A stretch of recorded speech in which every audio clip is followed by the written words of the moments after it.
BJP ಅಭ್ಯರ್ಥಿ doctor K Sudhakar ಅವರು ಲೋಕಸಭಾ ಚುನಾವಣೆ ಅಭ್ಯರ್ಥಿಯಾದ ನಂತರ ಇದೇ ಮೊದಲ ಬಾರಿಗೆ ವರಸೆ ಬದಲಿಸಿ ಮಾತನಾಡಿದ್ದಾರೆ.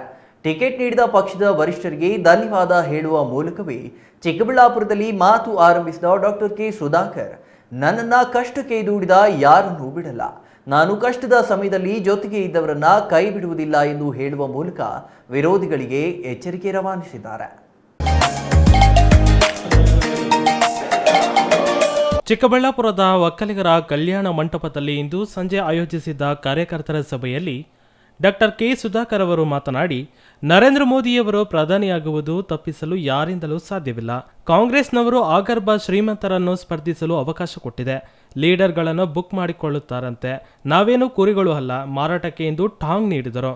ನನ್ನ ಅಧಿಕಾರದ ಅವಧಿಯಲ್ಲೂ ನನ್ನ ಕ್ಷೇತ್ರದ ಯೋಚನೆ ಮಾಡ್ತಾ ಇದ್ದೆ. ಇಡೀ ರಾಜ್ಯದಲ್ಲಿ ಸುತ್ತಾಡಿ ಕೆಲಸ ಮಾಡಿದ್ದೇನೆ. ನನಗೆ ಹೆದರಿಕೆ ಇಲ್ಲ, ದೇವರಿದ್ದಾನೆ, ಎಲ್ಲವನ್ನೂ ನೋಡಿಕೊಳ್ತಾನೆ. ಕೊರೋನಾ ಮುಂದಿಟ್ಟು ಅಪಪ್ರಚಾರ ಮಾಡ್ತಾ ಇದ್ದಾರೆ. 1 ವರ್ಷ ಆಯಿತು ಸರ್ಕಾರ ಬಂದು, ಯಾಕೆ ಏನು ಮಾಡಲಿಕ್ಕೆ ಆಗಲಿಲ್ಲ ಎಂದು ಪ್ರಶ್ನಿಸಿದ ಸುಧಾಕರ್, ನಾನು ನ್ಯಾಯಯುತವಾಗಿ ಕೆಲಸ ಮಾಡಿದ್ದೇನೆ, ಯಾರಿಗೂ ಮೋಸ ಮಾಡಿಲ್ಲ, ಹಾಗಾಗಿ ಹೆದರಿಕೆ ಇಲ್ಲ ಎಂದು ಹೇಳಿದರು.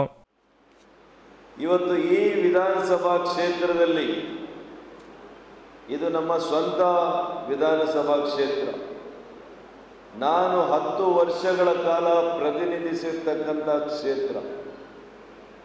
3 ಅವಧಿಗೆ ನೀವು ನನ್ನನ್ನು ಆಶೀರ್ವಾದ ಮಾಡಿ ಕಳಿಸ್ಕೊಟ್ಟಂಥ ಕ್ಷೇತ್ರ. ನಾನು ಹುಟ್ಟಿರ್ತಕ್ಕಂಥ ಕ್ಷೇತ್ರ. ನಾನು ಅಂತಿಮವಾಗಿ ನನ್ನ ಕರ್ಮಭೂಮಿ, ನಾನು ಮಣ್ಣಾಗಿ ಹೋಗುವಂಥ ಕ್ಷೇತ್ರ ಕೂಡ ಚಿಕ್ಕಬಳ್ಳಾಪುರನೇ ಅಂತ ಕೂಡ ನಾನು ಹೇಳಿದ್ದೇನೆ.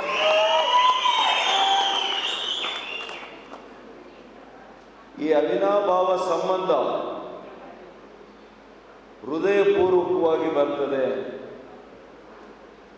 ಯಾವುದೋ ನನಗೆ ಕೆಲಸ ಬೇಕು, ಕ್ಷೇತ್ರ ಹುಡುಕೊಳ್ಳೋದಕ್ಕೆ ನಾನು ಬಂದಿಲ್ಲ. ಇದು ನನ್ನ ಕ್ಷೇತ್ರ.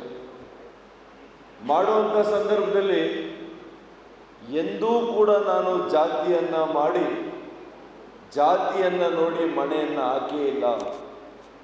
ಸಾಮಾಜಿಕ ನ್ಯಾಯವನ್ನು ಅಕ್ಷರಶಃ ನಾನು ನೆರವೇರಿಸಿರ್ತಕ್ಕಂಥ ಕ್ಷೇತ್ರ ಚಿಕ್ಕಬಳ್ಳಾಪುರ. ನಾನು ಕೊಟ್ಟಂಥ ಮಾತು ಯಾವತ್ತೂ ಕೂಡ ಮಾತಿಗೆ ತಕ್ಕಂತೆ ನಾನು ನಡ್ಕೊಂಡಿದ್ದೀನಿ ಬಿಟ್ಟರೆ ಎಂದೂ ಕೂಡ ನನ್ನ ಜೀವನದಲ್ಲಿ ಸುಳ್ಳು ಹೇಳಿಲ್ಲ. ಅದು ಕಾರ್ಯಕರ್ತರಿಗಿರ್ಬೋದು, ಮುಖಂಡರಿಗಿರ್ಬೋದು, ಜನಸಾಮಾನ್ಯರಿಗಿರ್ಬೋದು. ನಾನು ಮನವಿ ಮಾಡ್ತೇನೆ, ಮತ್ತೆ ಈ ದೇಶದ ಪ್ರಧಾನಮಂತ್ರಿಗಳಾಗುವಂಥದ್ದು ನರೇಂದ್ರ ಮೋದಿಯವರು. ಅದನ್ನು ತಪ್ಪಿಸಲಿಕ್ಕೆ ಯಾರ ಕಡೆಯಿಂದ ಆಗುವುದಿಲ್ಲ. ಇವತ್ತು ಅದೇ ರೀತಿ ನಾನು ನಿಮ್ಮೆಲ್ಲರ ಭರವಸೆಯೊಂದಿಗೆ ನಾನು ಮಾತು ಕೊಟ್ಟಿದ್ದೇನೆ. ಚಿಕ್ಕಬಳ್ಳಾಪುರ ಕ್ಷೇತ್ರದಲ್ಲಿ ಅತ್ಯಂತ ಹೆಚ್ಚಿನ ಮತಗಳನ್ನು ನಾವು ತಂದುಕೊಡ್ತೇವೆ, ನಮ್ಮ ಜನರು ತಂದುಕೊಡ್ತಾರೆ ಅಂತ ಹೇಳಿದ್ದೇನೆ. ಇದನ್ನು ಮಾಡಬೇಕು, ಸಾಕಾರಗೊಳಿಸಬೇಕು ಅಂತಂದ್ರೆ ನಿಮ್ಮೆಲ್ಲರಿಂದ ಕೂಡ ಸಾಧ್ಯ. ನೀವು ಮೈ ಮರಿಬಾರ್ದು. ಕೇವಲ 25 ದಿವಸ ಇದೆ. ಇವತ್ತು ಆಗರ್ಭ ಶ್ರೀಮಂತನನ್ನ ಕಾಂಗ್ರೆಸ್ನವರು ಹುಡುಕಿ ಹಾಕಿದ್ದಾರೆ. ಅವರೇನೋ ಬುಕ್ ಮಾಡಿಬಿಡ್ತಾರಂತೆ, ಲೀಡರ್ಸ್ನ ಬುಕ್ ಹೇಳ್ತಾರೆ. ನನಗೆ ಗೊತ್ತಿಲ್ಲ ಹೆಂಗೆ ಬುಕ್ ಮಾಡೋದು ಅಂತ. ಯಾಕೆಂದರೆ ನಾನು ಬುಕ್ ಮಾಡಿ ನನಗೆ ಅಭ್ಯಾಸ ಇಲ್ಲ. ರಾತ್ರಿ ಖರೀದಿ ಮಾಡಿಬಿಡ್ತಾರಂತೆ. ಏನಪ್ಪ, ನಮ್ಮ ಜನರು, ನಮ್ಮ ಮುಖಂಡರು ಕುರಿಗಳ ಕೋಳಿಗಳ ಅಂತ ನಾನು ಕೇಳಲಿಕ್ಕೆ ಬಯಸ್ತೇನೆ. ನಮ್ಮ ತಲೆ ಮಾರಾಟಕ್ಕಿಲ್ಲ ಅಂತ ಈ ಚಿಕ್ಕಬಳ್ಳಾಪುರ ವಿಧಾನಸಭಾ ಕ್ಷೇತ್ರದಲ್ಲಿ ನೀವೆಲ್ಲ ಕೂಡ ಬಲವಾಗಿ ಇವತ್ತು ಹೇಳಬೇಕಾಗ್ತದೆ. ಹೇಳ್ತೀರಾ? Jangalahalli Ashwath, CTV news, Chikkaballapur.